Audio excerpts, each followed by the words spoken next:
Hi guys! It's a new video again, and now I am going to show you my location. Wala na po tayo sa family zone, and kahapon nandun ako sa international zone. Now nandito ako sa cultural zone. So right now I am here at information point 5. Papakita ko sa inyo guys yung office ko. So ito ang information point 5 dito sa my cultural zone. May TV, may AC, may refrigerator, and so on so forth. Yan, ganyan din lahat ng mga information point except yung ang family na info point 4 kung saan nyo ako nakita sa previous na vlog ko. Yan, yun ang maganda. Ayan po siya. Cultural Zone Information Point 5. So, ayan po yung bridge. Yun yung boundary ng Family Zone at Cultural Zone. So, maganda rin yung weather today.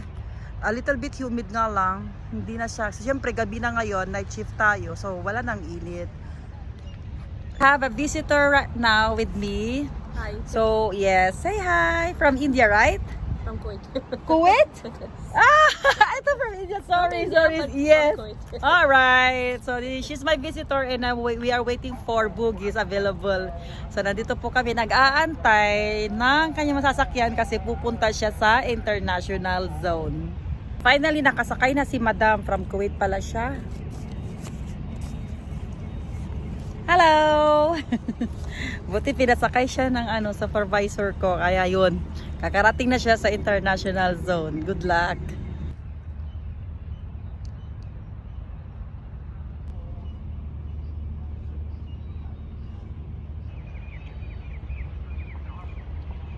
Gabi na guys.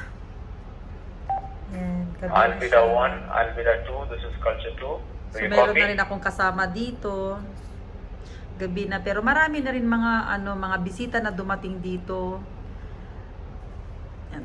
Pumunta pa nga ako sa toilet na Alpida 1, naligaw pa Alpida 1, ako. this is Culture 2, do you Kasi copy? first time ko lang talaga dito na This madistinyo is sa Alpida info 1, point go ahead, 5. Culture 2, copy. Humid pa rin sa labas, kaya nandito na ako ngayon sa labas. This is an all call.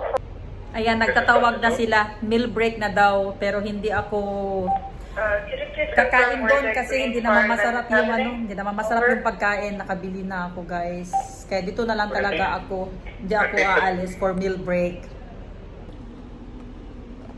Ito na pala guys yung pagkain ko for dinner. Ayan, bumili ako sa tea time. Hindi na ako pumunta doon sa doon sa mess hall para sa pagkain namin. Kaya lang kasi hindi masarap eh. Buti pa ito, may french fries. Tapos may shish tawok. Parang shawarma yan. Diba? Sarap. Kain tayo. Time check, it's 6:46 in the evening. Pagabi na po na siya. Katatapos ko lang nag-meal break. Yun yung pinakita ko kanina na binili ko sa tea time. Na parang may shawarma at saka french fries. Pailan-ilan lang yung mga tao. Papunta na lahat sila sa family zone. So ngayon, nandito ako sa labas. Kalahating loob, kalahating nasa labas. Binuksan ko lang kasi itong pintuan ng office namin. Yan yung AC, malamig siya. Kasi dito sa part na to, kalahati na humid, kalahati na malamig. Kalahating humid, kalahating malamig.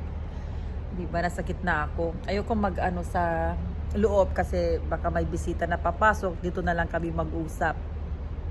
Mas convenient. Tsaka kung nasa loob ako, baka sabihin ng supervisor na wala akong ginagawa, diba? So, yan. Chill-chill lang.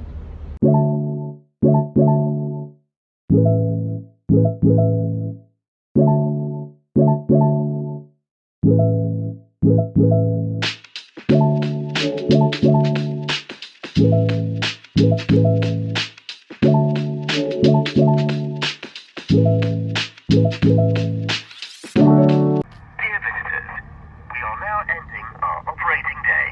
We hope you enjoyed your visit to Expo 2023 Doha.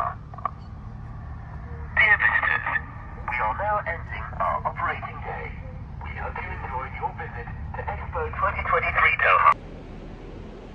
time check, it's almost 10. So, kaya nag-mega punta ako, guys.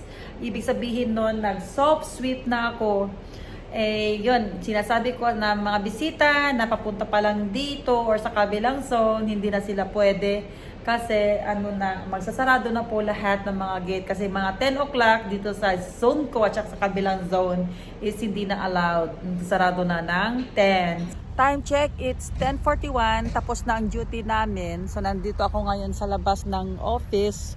Naghahantay ng, na magpipick up yung bogie para dalhin kami doon sa sa admin building, or kung gusto mo naman pumunta sa mga metro station, pwede na rin, guys. So hanggang sa muli, tapos na naman yung isang araw natin. Bukas ulit, same 3 o'clock, night shift na naman. So hanggang sa muli, guys. Bye.